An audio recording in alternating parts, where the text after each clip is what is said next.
Hey everybody, welcome back to the Volunteer Youth Worker Podcast. My name's Jeremy. I'll be hosting the conversation today, but just in the intro. So once we get into it, you're going to hear a number of other voices. A webinar, actually, that we got a chance to do recently that I think is so helpful. I'm really excited just to be able to offer that to you all on this particular format. But so you know, it was a Zoom webinar. So there'll be, people are kind of showing slides or they're talking about things. This was live that we could see and interact with folks that way. But I think it's still going to work really well over the podcast medium. Now, to introduce what this is all about, I've got Rolf, who you will hear in a moment from the webinar. Rolf, you're with an organization called Power to Change, and some of our volunteers may not realize, but this organization that you're a part of has got ministries on university campuses across our country of Canada. And so with this whole idea of we send students from our youth groups and they go on to the next thing, sometimes it means they're on university campuses, and you guys do such a great job of trying to continue the faith journey of supporting students in that regard. So you kind of pulled together this webinar, fill people in. How did this come to be? What is it that we're about to listen to? What should we be kind of cued in for as we're listening to the conversation? Yeah, I mean, you'll hear a lot more during the webinar, but I think it's just really a coming together of kind of unique passions, and that's why it's a really neat partnership that we've had, and that able to have the call with you guys kind of leading youth leaders in the church context with Alpha Youth, like helping students be on mission, and then us on the campus ministry. And I think we were recognizing just in ourselves, we need to do a better job of welcoming students as they head off to post-secondary, to even meet them before they come. And I think that's the heart of every youth leader too, right? As you work with these young adults, and many of them change context significantly as they move into post-secondary. And sadly, some of the statistics really do play out. And we've seen that with some of the students, right? As they leave your youth group, they also in some ways kind of check out of the faith if they don't land in a great Christian community. And so kind of wanting to lean in that space of how do we send these young adults to continue to be on mission and to thrive, to be resilient disciples of Jesus for the long run. That's kind of the big question. And then, so it was great. Like we brought in a number of different people who've been doing some incredible work in the field. We're hearing from actually a few students directly of some of their experience as they transitioned to post-secondary, what was helpful. And they're kind of giving advice to, those folks who are in that transition right away. Then we get to hear from Sid himself as he kind of outlines even some of the research that came out from former study, the hemorrhaging faith to the renegotiating faith study, and hearing just about the power that, as we kind of connect some of these students with some mentors who could be with them for the journey, you can actually see what the research is saying, that they're 4 times more likely to stay connected in a Christian community. So I think there's a ton of really great stuff here, and it's pretty action-packed. We're bouncing back and forth between some different people that we brought into the conversation. There's also some really great practical tips and resources, like, some mentorship cards, some ways to actually like help your student find out what university they're going and actually sign up to actually be introduced and met by local workers and by students that are there. So I think I'm pumped that this conversation finally did come together, and I'm excited that you get to listen to it today. Yeah, for sure. So anybody that is listening, if you do have some stories from your own context, your own ministry, where you're like, oh yeah, we've sent some students out of our youth group and great things happen from that, we would actually love to hear from you, and Rolf would love to hear from you. So we've got lots of ways to stay connected in the show notes fire us a note, an email, and we would love to celebrate that with you and maybe even feature that story in the future. And then ultimately, this is what we hope happens. Students graduate from our ministry and they continue to follow Jesus. And so we've got some ideas for you. And no matter what stage of ministry you're in, we really think that there'll be some great ideas, some tools, some thoughts for you to take for your own context. So let's jump into today's conversation from this webinar with a bunch of different voices you get a chance to hear. Let's jump in. Welcome to the Volunteer Youth Worker Podcast. Youth ministries rise and fall on the volunteers. So we are here to encourage and equip you. Join the conversation as we tackle the practical questions you are asking so you can help the next generation know Jesus. Yeah, Tim and I are pumped to have you guys here with us. Thought we'd just do some quick introductions, share kind of where we're headed. So my name is Rolf Nanninga, serve with Power to Change. I get to serve alongside, I think there's about 150 different staffers with Power to Change across Canada, and serving here out of Hamilton. Some would affectionately call Hamilton the armpit of Ontario. I would like to call it the waterfall capital, and it's a beautiful place. Thankful to serve here. It's also just many Indigenous communities have also made their home here, and so it's prospered. It's been a beautiful land. We're thankful to be here. So, yeah, I don't know. By way of show of hands, how many of you have heard of Power to Change? Just kind of in a nutshell. I realize some of our youth leaders maybe have not, if they've gone to kind of a Christian school or something, that maybe haven't had that hands-on experience of what kind of going to a secular university is like. But it's such a natural fit to be working together with folks like the youth worker community and with Tim at Alpha, just seeking to help students be on mission. Power to Change, we talk a lot about helping students take their next step towards Jesus. And that's why, it's partnering has been such a good fit. Tim, why don't you tell us a little bit about Alpha? Oh, and I think I was going to mention too, heard about, I know that you were celebrating this year, seeing that Alpha. I don't know if some of the rest of you guys have known. There's been actually 11, am I understanding right? 1,100 different Alpha kind of iterations across Canada that you guys are celebrating this year. So pumped, yeah, Youth Alpha. Youth Alpha specifically last year. And the one that I got really excited about, which was we had no idea, was there's 400 campus Alphas that ran last year as well, which is really rad. So yeah, we're really excited to be here and partner with Power to Change, youth worker community. This is such an important topic, friends, and we're going to jump into some we think some really pivotal conversations that's been going on for a while.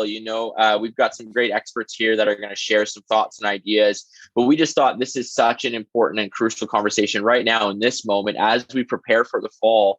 How do we come to a place where we really think about sending our students as they graduate from high school rather than losing them? And so we're going to have a bunch of guests sharing. We've got some stories. Hopefully you'll walk away with some practical iterations, but we're really excited to jump into the conversation. Ralph?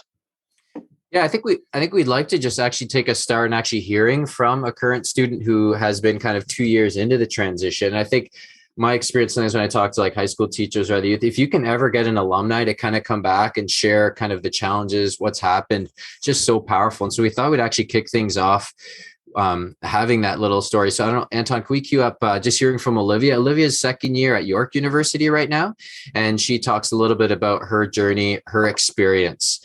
Looking back. Hi, my name is Olivia, and today I'll be talking about challenges before and during the pandemic, as well as finding Anton, and I don't see community. her face for So some a little reason. background on me. I'm a third year But I can student hear at well, York so University, we'll just keep it majoring going. in biomedical science and minoring in French studies. I grew up in the church and have been going to the same church my whole life, but it wasn't until the end of elementary school when I decided to fully surrender my life to Jesus and start a relationship with him. Entering university in 2019, I'd heard many stories of young Christians losing their faith as they went into university. I've actually encountered many who have had that experience, and some still haven't turned back. When I was in grade 12, a friend from church who was attending Queen's University at the time told me about Power to Change, a Christian club that focuses on helping students in university take their next steps towards Jesus. She encouraged me to go to Power to Change at York. And in November of my first year, I started to go to the weekly meetings with my sister, who also goes to York. She's only a year older than me, so I was really blessed to be able to have her with me. That semester, we had a different speaker come in each week. Some were pastors, missionaries, or simply in ministry. The staff and students were very welcoming, and I truly felt at home when I was there. I have to say that it helps to have someone with you when you try new things. Not everyone has a sibling or a friend who can join them as they explore a Christian community. But even if you don't have anyone, I really encourage you to go anyway and trust that you'll be okay when you're there. The biggest mistake you can make is to ditch your faith. University is not the time to walk away from God and his people. Rather, it's the time to expand your Christian circle or to build one if you don't have one already. Learning about how other Christians worship and their spiritual habits has helped me have a deeper understanding of how God loves us and how Christian communities are built. There's diversity, but there's also unity in the family of God, and I think that's a beautiful thing. In terms of practical steps to take, I would suggest aiming to find a Christian club on your campus and go to one meeting. You could go to more in the future, but just start with one and then work your way up. In terms of challenges before and during the pandemic, some are the same and some have changed. Making friends is fun, but it can be extremely exhausting and even nerve-wracking for some. I attended Frosh Week during my first year, and if you're a parent, you're probably making a face right now, but I assure you, it's not a bad thing. I'm not sure about other schools, but for York, the Frosh activities are really focused on making friends, so there's no crazy partying or anything like that. I remember there was a paint night, karaoke, a boat cruise downtown. We went to Center Island for a day. And of course, there was a campus tour. So lots of social activities for introverts and extroverts.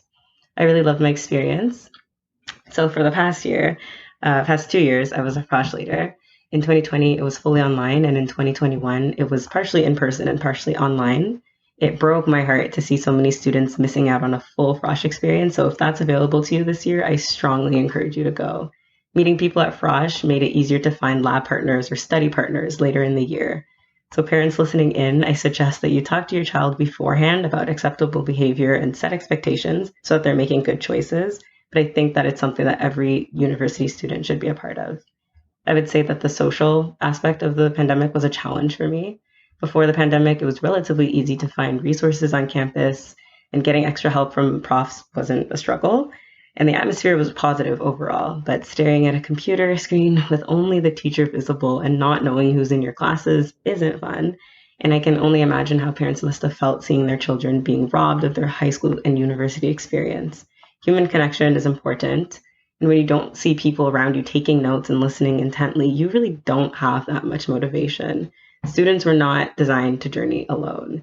Like the conversations between classes, the bumping into people from time to time, the introducing your biology classmates to your chemistry classmates, that's what school is all about. And it really just starts with one person. So you don't need to be friends with everyone in your program. Just focus on making one friend and work your way up. The main challenge for me when I first started university was juggling expectations in terms of academics. I'm a science student, and in high school, you can definitely feel that competitive energy in certain classes. In university, I found that everyone seemed to want the best for their peers, and there wasn't anyone fighting to be at the top. The only competition was me against myself, and I wasn't prepared to have my marks drop so low. Nobody told me how hard it would be to get an A in university, and I learned that I can only do my best. I can't physically give more than 100%, so I can't be hard on myself if I give it my all. It sounds simple, but really, your best is the best you can give. As things are starting to clear up, and I'm hopeful for the incoming university students, I've learned to make every day as memorable as possible. When there's the option to go home early or stay for an extra hour to see a friend, I'll stay at school because I want to enjoy every moment I have with people. I find that I have a deeper appreciation for the little things because I know what it feels like to be stuck in my room for weeks on end. In some regards, being online can be an advantage. For example, it completely cuts out commuting to school. But overall, I would say that being online instead of in person was a big challenge for me. At the end of the day, when you do have a sense of community, it makes everything easier. Because even if what you're doing is difficult, at least you're not doing it alone. And it takes time and patience to build your community, but it doesn't even have to be a ton of people at once. You can just start with one. So thank you for listening to me. I hope you all take something away from this event, and I pray God's blessings over each and every single one of you. Bye. Super thankful for Olivia to share her story. We actually ran an event at a local church and she gave her permission. She sent in the video and gave her permission that we could share with others. So if that's helpful, if you can't get any students live at your youth group, maybe let Anton or I know. We do have, we've been able to capture footage of a number of different student stories. So would love to supply that for you. Tim, I don't know if you wanted to share a little bit more kind of the backdrop and kind of even some of the preface of us kind of working together to put on this webinar and just why you kind of felt this conversation, really sending students and shepherding through the transition, why it's so important. Yeah, 100%. Yeah, as we have kind of looked at the last 2 years at Alpha, we've been really passionate to really understand the state of evangelism, really passionate to understand how students are viewing mission. And one thing is for sure that we're seeing in Gen Z is that they are a passionate generation that wants to change the world. You can't scroll Twitter or Instagram these days or TikTok and not see a passionate student advocating for some sort of social issue. And so we see a generation rising up that wants to do something meaningful with their lives. You've got them in your youth group, you've got them in your churches, and they want to do something. And so as they're transitioning out of high school, they're not wanting just to kind of flounder around. There seems to be a desire to make a difference in the world. And yet the other side of things is that we see a huge gap that we've been noticing and trending for a long time already, is that so many students when they graduate high school end up, quote unquote, leaving the church. church, or when they graduate from youth ministry, they graduate from church. And this has been a sad but real trend for so many years. And so here we see this gap of passionate students wanting to make a difference in the world and potentially in the kingdom, but many of them are in a place where they're dropping off the cliff after high school. And so the team at Power to Change, and I know this has been a huge passion of youth worker community and ourselves at Alpha, we're just ruthlessly committed to trying to find a way to fill that gap and by giving opportunities for students to be sent on mission. And I'll just say this in closing is that we also notice that many young people today are still lacking in training and lacking in a vision of what it actually looks like to be sent. And so that's all we're doing here today is we're trying to re-inspire you with maybe a new narrative of what it looks like to train, equip, and inspire young people as they graduate high school to view post-secondary in a bit of a different light and with a different story in their mind. And so that's why we're here today. Maybe just to build off that, I actually just started helping, and so Power to Change Students has this next initiative where I just started helping a couple of years ago. But I think what Tim's saying, like reading just some of the statistics of like hemorrhaging faith, I just put the link there on the and Anton, if it works, if you could just put the link to the renegotiating faith, a kind of a follow-up study sharing how people are leaving the church, but also giving some advice and some tools for us, and just realizing that both, I think, youth workers, but also us kind of on the campus context, it talks about like only like 2 in 10 youth workers actually have a plan to help make some of those connections. And I don't know if you remember from the AHA game, those of you who were there at the beginning, but if connections can be made by the community, students are actually 4 times more likely to get connected. So I feel like there's just a huge opportunity for us to be able to do this. And I know, Sid, this is a huge heart of yours as well. Maybe you can just share kind of some of your thoughts. Like, why do you see the transition to be so important? Well, Anton, you talk about the research, and the research thing about data is you guys, when you do research, rarely tells practitioners something new, but it clears fog, makes things like really allows us to really focus and hold us accountable. So, when we did the renegotiating faith trans project, the stat that probably kind of shocked me and stood out the most was the idea that if a young person who was attending church in high school did not have a mentor and they moved to another community and onto a campus, that if they didn't have a mentor before they made that transition, that 1 year later, only about 15% of those students were still attending church regularly. And just to be clear, you guys, most of the research that we've looked at, and I was talking to Rick Heemstra, who is probably one of our best researchers in our country, he would just say that without church affiliation, it's pretty rare that you see faith affiliation carry on for a young adult. So there's something connected between the activity of attending and the actual, personal engagement. But here's the other thing that we found. We found that if a young person did have a mentor in their local context, and then that mentor actually helped them engage a new community of faith before the end of September in the new environment that they went to, that number jumped from 15% to around 75% engaged in church weekly 1 year later. Here's the aha, you guys. Here's the aha. As a youth pastor, I would have my mentors or small group leaders, lead their group all the way up till like June of their grade 12 year. That was a win for me. And then I would ask them to take a break, and they'd take a break. And I'd say in September, maybe come back and help with grade 9s. You know what I mean? Let's restart there. Here's the point. I think as leaders, the research told me this, or at least this is what I took from it, that if we would actually take that leader and kind of give them some direction and some ways to remain relationally engaged with that young person for the next 3 months, July, August, September, and then actually help them make that shift even relationally into that new context, that those 3 months may have a greater long-term impact on the faith of that young person than perhaps the previous 3 years. Like, think about that for a second. And then if I think about that, Rolf, and I look at the stat you just said, we're only around 20% of ministries in Canada have an actual plan for that transition, that 3-month movement. Yeah. For me, that cleared away fog and made me get really hyper-focused and say, hey, a little work here could actually make a very significant difference. And, One of the things we found out about mentors when we did the research project, again, mentors play a lot of different roles, but one of the roles they play is that of a prophetic voice in the life of a young person. We actually have the chance to see God at work where they don't necessarily see God at work, and share for them a vision that God may have for their lives. And I think the point was this: kids will always find a voice that's giving them direction for the future. They're always going to find it, whether it's a teacher, whether it's a YouTube influencer. And we don't say that as a joke. That's real. The research tells us that has a significant voice, et cetera, et cetera. But we as youth workers actually have a chance to be the loudest voice next to family.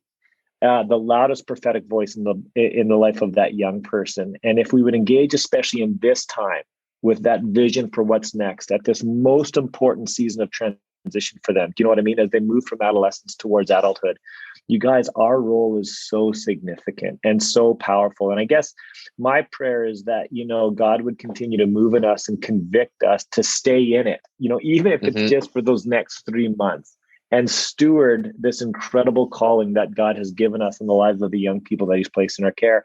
And that 3-month investment, legitimately, the research tells us, can make a lifelong impact. And so pretty passionate about the journey. Yeah, it's awesome. Yeah, I'm pumped. Actually, later we'll hear a little bit more of a story of Hartley's similar kind of conclusion, that it's more than just like the introduction and it's done, but continuing on into those 3 months. Like, yeah, he did that in this last year and just saw a world of difference, and actually the impact and the longevity, the resilience of the students he had. So cool. Well, hey, we're going to switch things up a little bit. I forgot to tell you this at the front. I hope you're okay with doing a little breakout. We thought we'd just have a few minutes to kind of break things up a little bit and actually maybe get to know each other briefly. And so we'll have kind of one right now and then one towards the end. So right now we're just thinking of asking, like, hey, in your context, what's been kind of a challenge and a win in this idea of shepherding your students? So what's kind of the first thing that comes to mind in terms of challenge and a win in your context of trying to send and not lose students? So Anton, if that works, there'll just be about 2 others. So maybe just do your name. Won't have time for a long introduction. We just have about 3 minutes for this. So just briefly, what's been challenge and a win? Hopefully that was good. You'll have a chance to say hello to people again in a little bit, 20 minutes or so, just to kind of say hi. We're going to do some rapid kind of story time, hearing from kind of 4 different contexts. And so first we have Hartley. Hartley, been pumped. I know it was fun. I think some of the first discussions I had is when we had Heart of Change of starting this whole scholarship process, and I was asking for your advice and picking your brain on it. And then I feel like the light bulb went off in your head. It's like, well, if you guys are kind of building a scholarship to kind of help instigate kind of discipleship conversations for these kids and helping them practically by going off, hey, I'm a mission sending church. Why don't we do something like that? So Hartley, maybe you could just briefly share with us kind of from idea to program a couple of things that you've learned on the way and the impact, I guess, in terms of seeing your church have a better mindset of sending. Yeah. Well, thanks, Rolf. This is a privilege to be on here, guys. We are learning and we are growing. This has been the first year we've been doing it, and I'd love to share with you guys. Obviously, we've seen that, kids, when they graduate high school, are walking from the church. And so 2 things that for me were really important that we instilled in our young people was this idea of a sent mentality. That what I've seen in my ministry and a lot of other youth pastors that I've spoken to is that those kids who have already engaged in mission before they graduated, those are the kids that we're okay with, like we're confident in, because they've seen, this transfer of like head knowledge into actually experiencing the Holy Spirit working through them and in them and in the people's lives around them. And so, thinking through what is my mission strategy for my youth group before they graduate, but how can we really instill this sent mentality that they're actually going, believing that they're missionaries going to their campus. It's not just an educational endeavor. So that was one piece of how do we make a sent culture. And the second piece was just from renegotiating faith that students who find Christian community within the first 30 days are 70% more likely. Is that correct? And so how can we have a sent culture, and how can we make sure our kids are connecting with Christian community on campus in the first 30 days? Those are my 2 priorities. And so A few years ago, I found out where all our students are going. I reached out to all Power Change campus, ministries of all those schools and said, hey, I have students going with you. Can we set up a Zoom call? This was, I think, the beginning of COVID. Can we set up a Zoom call, and can we, can you have one of your students and me and one of my students be there? So we did that. But none of those students really got connected with Power Change, which was interesting. So we had that initial conversation, introduction. I encouraged our students. We said, hey, have a great time at university, really get connected. You already met them. It didn't really go anywhere, which is pretty discouraging. So it started a conversation around how can we build accountability into them actually getting connected. And within our church, we were just saying, well, we believe that our students are missionaries. Why don't we just make them missionaries of our church? Like, that was the conversation. I went to our missions pastor and I said, can they be missionaries of our church, at least within their first year? And can we actually, just like any one of our other missionaries, can we financially support them? Can we spiritually support them within their first year? And my missions pastor, she loved it. And so we kind of started building this out of saying, okay, if they're missionaries, what are they, responsible for? What are we calling them to do? And so we didn't want to overload the schedule because of the stress of first year. And so we said, all we're asking you to do as a post-secondary missionary in our church is to get involved with the Christian Club on campus. And secondly was to commit yourself to the spiritual care of our church. And so basically what that meant was one monthly gathering on Zoom of all the missionaries together. We're just going to connect together for an hour and pray together. So literally we're saying all we're asking you to do is to be a Christian in your school and get involved in community on your campus. And that was it. And so we just said, if you love Jesus and if you are open, you don't even have to be all there in your faith yet. If you're open, we would love for you to apply. So we had an application, we had a interview process and a commissioning, and we sent them out as missionaries of our church. And actually right now I'm at a retreat where we bring all of our missionaries up north, and they're actually at it right now with all of our other missionaries of our church, which is really unique. But that was kind of the thought process around it. We said, we believe that they're missionaries, so let's make them missionaries. And so we as a church commit to giving them honorariums, $500 per semester for the first semester. And then we're committed to their spiritual care as well, as we connect once a month. And so some of our goals of this program was, first of all, can we see them continue on their faith, but not just, survive, but actually thrive? Like, are they engaging in mission? How are they thinking about, the kingdom of God coming into their campus and the students they're interacting with?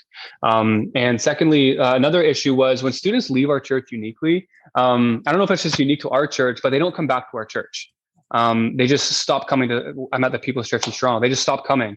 And so because of that, year after year, we have this huge gap of young adults within our church. And so we said, if they're missionaries of our church, in some sense, there'll be this loyalty to us. And obviously, that wasn't like, it's People's Church or nothing. We believe in the church no matter where they're going. But what we've seen is the students who have come back, they're engaging and serving in other parts of our church. There's this loyalty to our church, which has been really, really cool.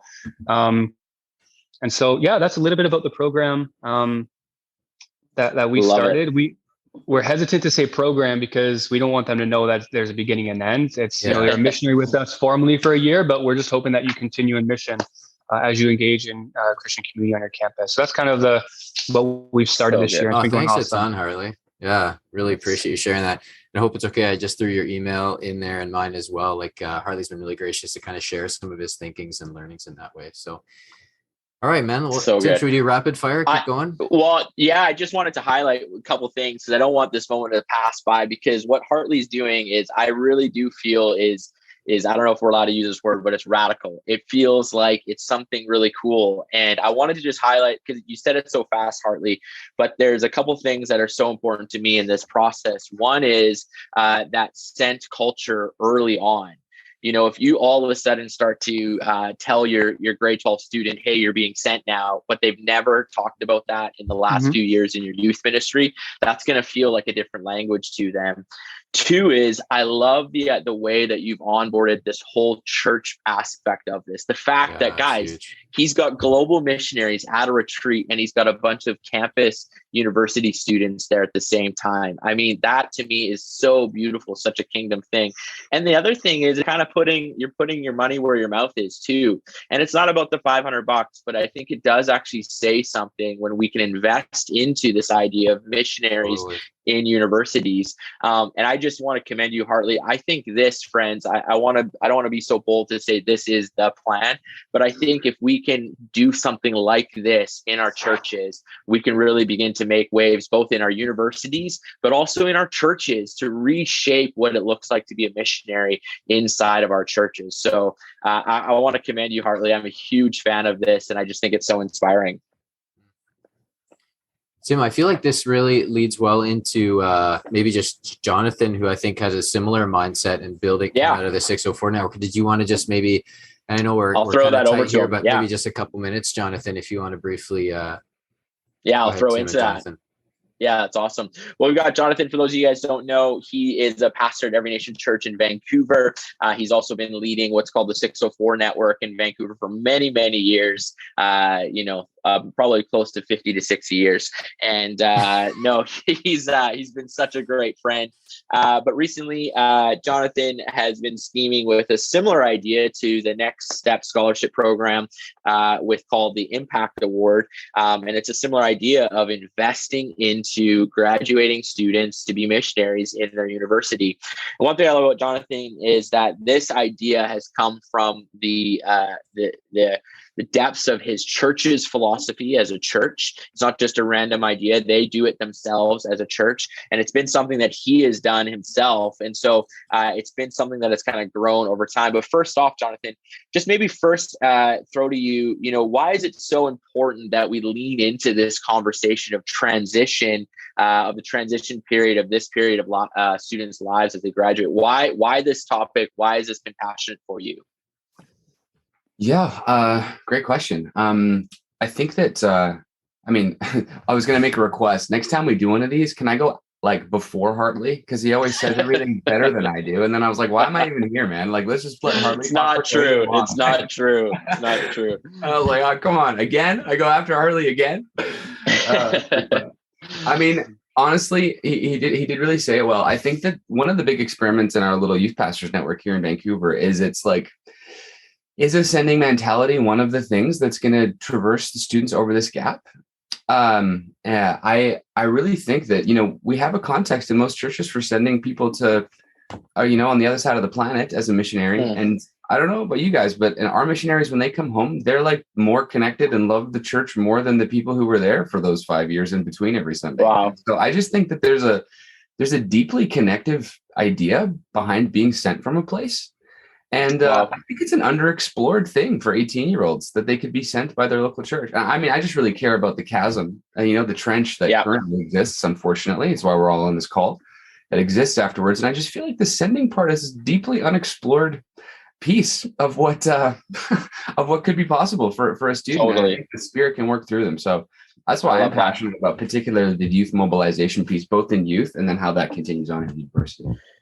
And on that same topic, I know for you, we talked about this 1,000 times, and I know there's actually a bit of a secret agenda in terms of how it's going to impact youth ministries. Talk a little bit about, maybe secret agenda is a little bit too, kind of a weird statement, but but talk a little bit about what you think, how this will impact youth groups if all of a sudden they have this sending mentality. Yeah. What does it change for grades 8 to 12 now? Yeah, well, so what the 604 network is trying to do is basically have a bunch of churches that are doing what Hartley's doing. And what we were doing is, there's a donor who's letting us have youth pastors apply for funding to send a youth missionary from their local church. And so what the hope is that I don't know how we always use the term unicorn, but right now every youth group still got that unicorn kid who, I don't know, their parents are just amazing. And they're the ones who are like, I don't know, they lead all this stuff. And you have that rock star. And what we've been talking about is going, okay, cool. That's amazing. Like God still gives us that fruit, but not to be cynical, but that sort of student is actually less and less frequent, which is a little bit alarming. And so the idea is, how do we have that student become more normal 10 years from now? Wow. How does that become the norm 10 years from now? So for me, I'm just really passionate about not skipping the local church in this, and youth pastors have to actually embody this and deeply care about it. And you see the way that Hartley's deeply strategic about this, because it's like, why would I spend 5 years pouring my heart into these kids only to see them leave? Like, it makes very logical sense where Hartley's actually waiting his time, for the future trajectory of their whole lives, right? And so the idea is, could we actually give youth pastors a tool to not solve the problem with money, but perhaps there's a way of inspiring youth groups to be thinking about sending by having the unicorn student be empowered to really exemplify that. But where the vision really lies is in the youth pastor going, I'm going to keep doing this. And I actually don't need impact award funding to have it happen. I mean, right. That's just a catalytic to start. Like, I hope that we don't need donors to do this. I hope local churches eventually go, hey, I'm going to siphon off $2,000 every year to send an influencing kind of student so that flavor affects the whole youth ministry, so that not everyone has to be sent as a missionary. It's like, no, this is normal. This is normal. It's normal to consider being sent out of youth ministry. And then if youth pastors are going, hey, the point of my whole thing is to send them in 5 years, that dramatically might shape the way in which you think about the 5 years that you have them, which takes a lot of faith. I get it. Takes tons of faith. But that's our job, I think. I love it. So good, Jonathan. Well, you guys can find out more by clicking on the 604 network. If you want to grab time with either Hartley or with Jonathan, they're really open to talk more about what this looks like. But really grateful for the work that you're doing, Jonathan. Thanks so much. You bet. Rolf. Yeah, I think it's been really encouraging taking a look at another city. So Andrew would love to just, I think Andrew and Ashley just going to share a little bit about the process. I think what's really cool is just seeing real working together, not just the network, but churches, campus ministries, just a real sweet harmony in that context. So Andrew would love to kind of hear a little bit from you guys about that. Sure. Yeah, my name is Andrew, and I'm in Calgary, working with Power to Change at YWC in Mount Royal. Ashley, introduce yourself. Okay, sure. I'm also in Calgary, but I work at Rock Point Church as the young adult pastor for the past 6 or 7 years. So yeah, I think the both of us will share together kind of our experience together. Yeah, and so because in the West we love naming our networks after our area codes, we have the 403 youth network that's existed for many years here, which has been kind of a partnership between churches that get together a couple times a year for kind of worship rallies, helping students do alpha in their high schools. And then a couple years ago, Ashley and I, along with staff from InterVarsity, Navigators, University Campus Ministries, and other churches, started kind of a 403 campus side of things. And so we gather students from different groups and churches a few times a year to be able to worship together, to really hear lots of stories from students. We want to get the students to pray with each other, just even to be able to meet people in their faculties, and just the opportunities to go on missions together. And I think as we've talked, one of the big things is we often hear just the negative side about university. But last week I was talking to a student. He's like, "Oh, I came to faith through just the love that students showed to me while I was on campus, and as I got to meet people, I led 3 of my friends to faith." And I'm just like, wow. It's so we need to hear those stories. Yes. And I just think students only hear the negative stories, and we need to create spaces where students can know that university could be a spot where they could grow and that they could make a difference in the lives of the people around them. Mm-hmm. Yeah, I think what sparked this kind of dream to collaborate and extend 403 to the university students for me, I was getting to meet with a lot of different young adults, either just starting their university journey or well into it. And a common theme that kept coming up was like, I'm the only Christian in my class, or I'm the only Christian in my program. And I remember one particular girl just being so discouraged. So I would be on mission and I would be sent if I had other people to do it with, but there's no one else. And I just said to her, that's a lie. You're wrong. You just don't know the people yet. And so that was kind of, for me, something that God really used to speak to me to help these students, and led to kind of connecting with Andrew and others. Because if we're going to be sending students on mission, they need to not be alone. And so the 403 campus movement was really about sharing stories together as different Christians from different churches and ministries, campus ministries, to know that they're not alone, to be encouraged, and to start by praying. So one of our main focuses has been that connection to a good community. And so something really neat for me has been getting to know like what campus ministries exist, because I think it's easy for churches to kind of exist on their own and campus ministries to exist on their own and not really know each other very well. And so it's helped especially to know like some of the students from our church who I originally thought disappeared and maybe left their faith were actually super plugged in to a campus ministry. And so I could like track with them and like cheer them on and say like, don't worry about coming to church right now, because they were just too overwhelmed to do everything. But like, we're here for you when you're done university or whenever you can come. Like, we're all one church. We're all in this together. And then vice versa. Like if people come to Andrew or anyone else with campus ministries, they know churches that are close by and like who the leaders are to send them to.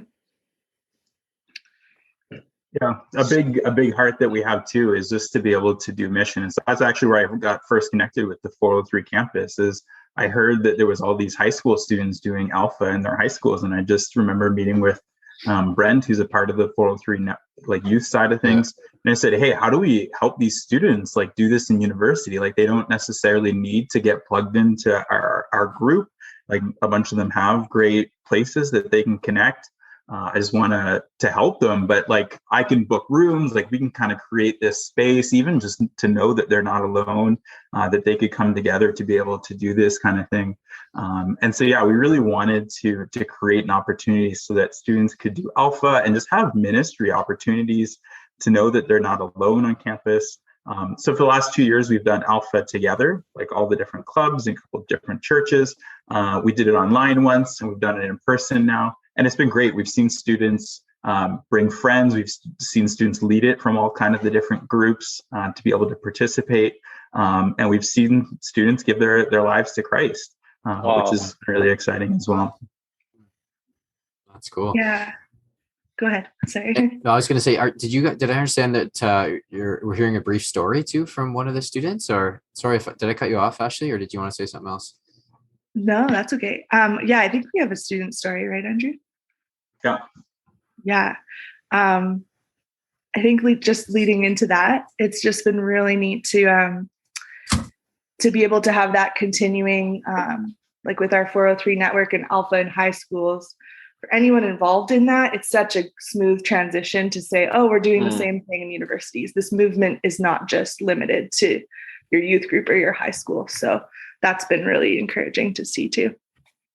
But yeah, we can share the story. Hi guys, my name is Gabe and I'm a second-year psychology student at the University of Calgary. I also did high school at Holy Trinity Academy, and I currently go to First Evangelical Free Church. So I just wanted to talk to you guys a little bit about my experience transitioning from grade 12 to university, specifically regarding my connection to different faith communities. So just for some context, in grade 12, I was connected with Agape, which was an initiative started by my friends Sarah and Abby to connect different Christians in schools across Calgary, different high schools. Basically, they would get people to meet once a month and give them support to start Agape groups in their school. And in Agape groups, like I had one in my own high school, we would meet once a week during lunchtime with different students from the school. We'd go through a video series with different discussion questions. And yeah, that was basically it until the pandemic hit. And when the pandemic hit, obviously we had to restructure because of quarantine. So we started an Agape like Alpha, an online Alpha just for citywide. Everyone from different schools could join. It was mainly high school. We had some junior highs. But yeah, that ran from spring all the way into summer. And then I graduated.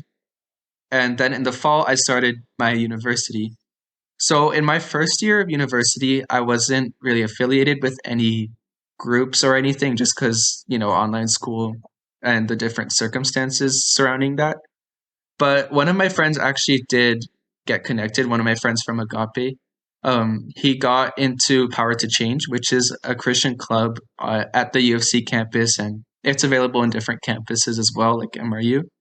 And basically they do life groups, they do Impact, which is like a worship service for like everyone at P2C, and that runs Friday afternoons. And yeah, they also do something, they run through summer.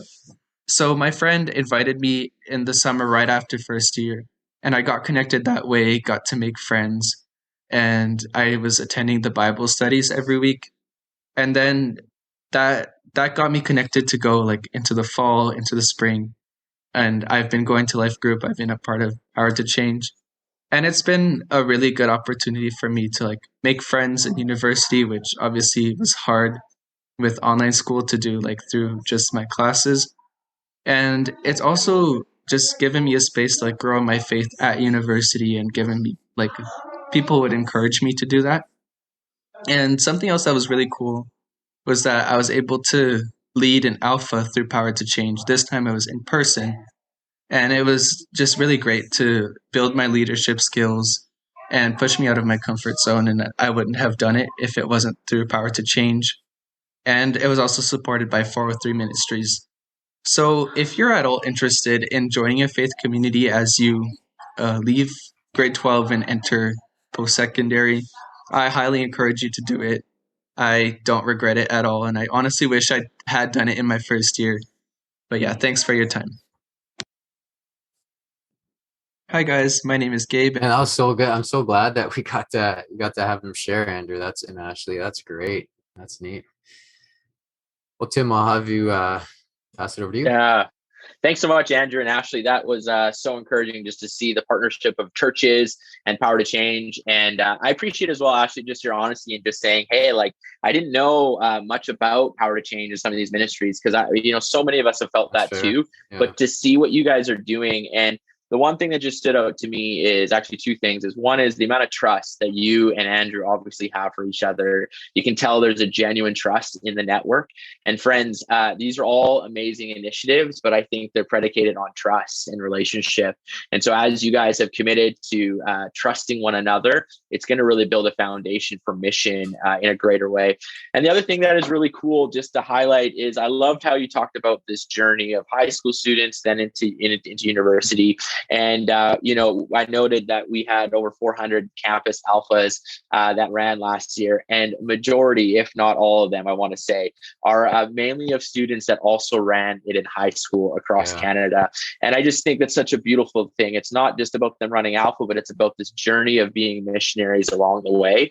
And so let's continue to steward that and see what God wants to do. So as we wrap up here, we're going to close. We want to really finish on time to honor your guys' time, but I wanted to just invite Brian on behalf of P2C just to quickly highlight a couple key resources. You've heard this idea, we can't just let our students graduate and then they're gone. Maybe you're going to do a full plan like Hartley, but Brian, maybe share two quick resources that Power to Change offers to help youth pastors with this transition. Yeah, so we run Alpha. We run Alpha on multiple campuses across the country. And we want to resource your students, especially students who have led Alpha, who want to take steps of faith. We don't want them to do it alone. So we have staff like myself who is involved very much in Alpha. We have staff on local campuses like Andrew, who are there and want to run Alpha. They want to equip your student to be on mission, running Alpha among their friends and on their floor in residence. Another thing to consider as you're sending your student off to be a missionary into university, you want to help them to think through some of the major issues that they'll face as they leave. What church are they going to go to? How are they going to deal with finances, negative influences, worldview challenges, relationship struggles? Well, Power to Change has mentorship cards, mentorship resources that are cards that help you lead conversations to get your graduate to be thinking about these things, so they're not overwhelmed when they first encounter it at university, but you can prepare them before they get there. That's awesome. So the links there, these are discussion questions. And then the one on there, Brian, I think is actually really helpful resources, the Get Connected one. Tell us a little bit about what that link is. So the Get Connected one, that's you find out what they want to do. I want to be involved in a Bible study. I want to get connected to a Christian community. I want to lead something, and they can fill out their information, and we'll connect them with somebody in their city on their campus who will reach out to them. So someone will say, "Hey, so glad you want to be here. I want to meet you and connect you with others." I love that. That's so good. Well, thanks, Brian. Love the work that you and your team are doing. And Rolf, this has been, it's been a whirlwind. It's probably felt like a fire hose. And I know for many of you, this is probably maybe either a new thought or something that, it can feel overwhelming, but we're trying to build into this narrative. It by no means is complete. We wish we could have spent more time even sharing some ideas. But if you want to get in touch with Rolf or myself, you can do so. Our emails will be on there. But we want to help you do this transition well. We'd love to connect you with some of these other leaders like Andrew and Ashley and Jonathan and Hartley. That would be a real joy for us. Well, there you have it. That wraps up the webinar. We'll include all the links in the show notes. You can check it out there. And then we'll see you back here next week for another episode of the Volunteer Youth Worker Podcast.